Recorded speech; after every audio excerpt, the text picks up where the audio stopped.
Right now, somewhere near your porch or your fence line, there's a squirrel sitting up on its hind legs looking at you. And it thinks the only thing worth eating in this world is a peanut. That's not instinct. That's you. You taught it that. And if peanuts and pecans are the bulk of what's landing in your yard, you might be watching a squirrel that looks healthy on the outside, while something slower and quieter is happening underneath. Welcome back to NutriPause, where we take squirrel care seriously without taking the fun out of it. Today, we're skipping the expensive stuff and the obvious stuff because two of the foods coming up are things you probably already have in your kitchen right now. And one of them is going to surprise you enough that you'll want to go check your fridge before this video is even over. Let's start with the one nobody expects. Eggs. Plain, cooked eggs, shell included. I know how that sounds the first time you hear it. Feeding an animal a bird product feels strange, but squirrels are opportunistic omnivores, and in their territory they'll raid nests for eggs when they need concentrated protein and calcium, especially females who are pregnant or nursing. Wildlife rehabilitators who raise orphan squirrels use egg as a calcium and protein source precisely because it's so bioavailable, meaning the squirrel's body can actually use most of what it takes in, unlike a lot of processed seed mixes that pass through mostly wasted. The shell is the part that matters most here.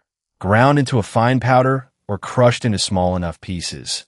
Eggshell is one of the most efficient calcium sources you can hand a squirrel, and calcium is the nutrient most backyard squirrels are quietly starving for, even the fat, happy-looking ones. Try this tomorrow. Hard-boil one egg, let it cool, chop it small, shell and all, and set it out where you'd normally put peanuts. Watch how fast it disappears. That speed is your first clue that this animal has been running on empty in a way you couldn't see from the window. Sign number 2 is sitting in your produce drawer, and it's sweet potato. Qualquer, blind, no butter, no salt, no cinnamon. Squirrels can't process a lot of what we add to make our own food taste good, but plain roasted or steamed sweet potato gives them something peanuts never will, which is a real dose of beta-carotene that converts to vitamin A. Vitamin A deficiency in backyard squirrels doesn't announce itself with a dramatic symptom. It shows up slowly in dull fur, in eyes that don't look quite as bright, in a coat that sheds late or patchy. State wildlife agencies that publish backyard feeding guidelines consistently flag high-fat, low-nutrient diets, the peanut and sunflower seed-heavy kind, as a leading cause of exactly this kind of subtle decline. A small cube of cooked sweet potato costs you pennies and gives that squirrel more real nutrition than a handful of shelled peanuts ever could. So to peace out and just watch. Most squirrels approach it cautiously the first time, sniff it, turn it over in their paws like they're deciding if it's a trick. Give it a few days. The ones that learn to trust that orange cube are the ones getting healthier without you spending an extra dollar.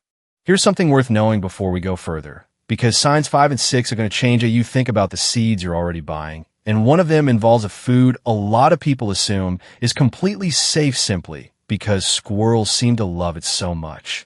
Sign 3 is butternut squash, or really any hard winter squash you'd normally cook for your own dinner. Roasted until soft, unsalted, cut into small, manageable pieces. Squash gives a similar vitamin A and fiber boost to sweet potato, but with a different mineral profile, including decent potassium, which matters more than people realize for an animal that's constantly burning energy climbing, jumping, and foraging. The seeds inside the squash matter too. Don't throw them out. Raw or lightly roasted with no salt. Squash seeds give a small dose of healthy fat without the density of a peanut, meaning the squirrel gets satisfaction and some nutrition without the same fat overload. A wildlife veterinarian treating an overweight or lethargic backyard squirrel will almost always ask what the primary food source has been, and an alarming number of answers come back the same: peanuts, sunflower seeds, or both, every single day. Try setting out a few squash seeds alongside a chunk of the roasted flesh and see which one gets eaten first. You might be surprised. Sign 4 is dark leafy greens, specifically things like kale, collard greens, or even dandelion greens if you got them growing wild in your own lawn already, which most of us do without noticing. This is the sign that most people get wrong without realizing it, because they assume squirrels are strict nut and seed eaters and won't touch anything green. That's simply not true. In their territory, squirrels regularly nibble on buds, shoots, and tender greens, especially in early spring when stored fat and nut reserves are running low. Dark leafy greens are one of the few genuinely reliable calcium sources you can offer, and unlike a lot of seed-based diets, they come with almost none of the phosphorus that, in excess, actually blocks calcium absorption. This is the mineral imbalance that wildlife rehabilitation organizations point to again and again when they talk about the most common preventable health crisis in backyard-fed squirrels. A few torn kale leaves or a handful of dandelion greens pulled straight from your own yard cost you literally nothing. And that's the entire point of this list, that the most important nutrition isn't locked behind an expensive bag of specialty squirrel food. Now here's the one that's going to sting a little, because it involves the food most of us feel proudest about offering: sunflower seeds. Sign 5 isn't about avoiding sunflower seeds completely. It's about understanding what they're actually doing when they're the main course instead of a side dish. Sunflower seeds are extremely calorie-dense and extremely low in calcium. And worse, they're high in phosphorus. When a squirrel eats mostly sunflower seeds and peanuts day after day, it's taking in a huge phosphorus to calcium ratio, and that imbalance forces the body to pull calcium out of the bones just to try to keep the blood chemistry stable. This is documented and well known among wildlife rehabilitators who treat backyard squirrels, and it has a name: metabolic bone disease, and we're going to come back to exactly what that means later because it's more serious than most backyard feeders ever find out until it's too late. For now, the Try This Yourself challenge is simple. Look at what you're currently offering and estimate what percentage of it is peanuts or sunflower seeds. If it's more than half, sign 5 is talking directly to you. Sign 6 is rose hips, and I promise this one is easier and cheaper than it sounds. If you've got wild rose bushes nearby, or even a decorative rose in your own garden, the little reddish-orange seed pods left behind after the flowers drop are called rose hips, and they're one of nature's most concentrated sources of vitamin C. Squirrels in their territory will eat rose hips when they find them, nibbling through the outer flesh for the vitamin content. Vitamin C matters more for squirrel health than most backyard feeders assume, supporting immune function and helping the body absorb and use other nutrients properly, especially during stressful seasons like late winter when food is scarce and cold stress is high. You don't need to buy anything for this one.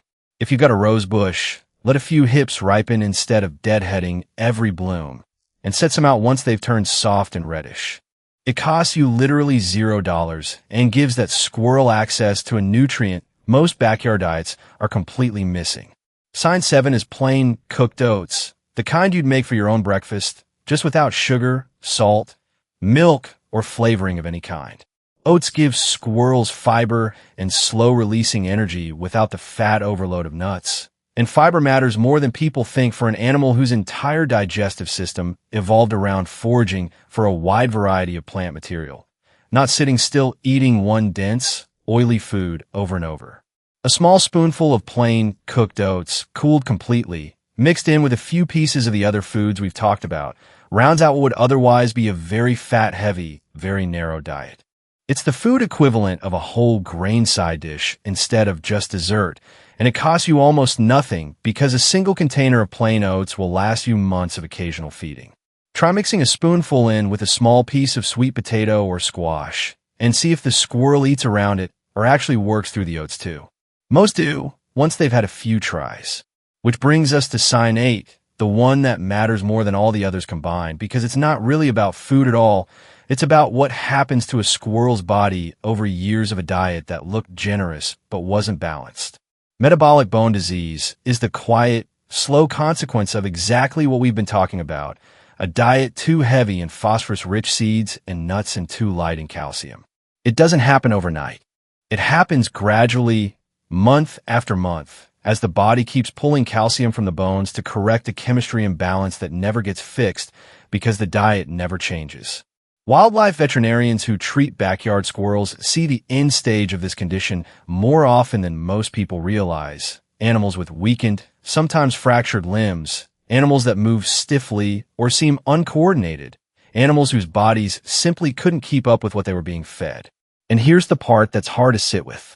That squirrel outside your window right now, The one you've been feeding peanuts to because it seemed happy and it kept coming back has no way of knowing its diet is incomplete. It can't read a label. It can't choose balance over abundance. It just eats what's easiest and most available. And if the easiest and most available thing is the wrong thing, the responsibility for correcting that quietly falls on you, the person who put the food out in the first place. That's not meant to make you feel guilty. It's meant to make you feel capable, because the fix here isn't expensive or complicated. It's eggshell instead of another handful of peanuts. It's a cube of sweet potato instead of more sunflower seeds. It's a torn kale leaf pulled straight from your own yard. Proper care for a backyard squirrel isn't about spending more. It's about understanding what that small body actually needs to keep its bones strong and its life long. And once you know that, every feeding you do after this one can actually be helping instead of just filling time. So here's what I want to know from you in the comments. And I mean this specifically, not generally. What's the one food you've been feeding your backyard squirrels for years that you had no idea might be doing more harm than good? And are you going to swap in one of today's budget picks this week? Tell me which one you're trying first, or better yet, drop a photo of your backyard regular in the comments. I genuinely want to see who we're all taking care of out there. If this changed how you're going to feed the squirrels in your own yard, send it to the one friend you know who's been dumping an entire bag of peanuts out every single day. They need to see this too. This has been NutriPause, and I'll see you in the next one.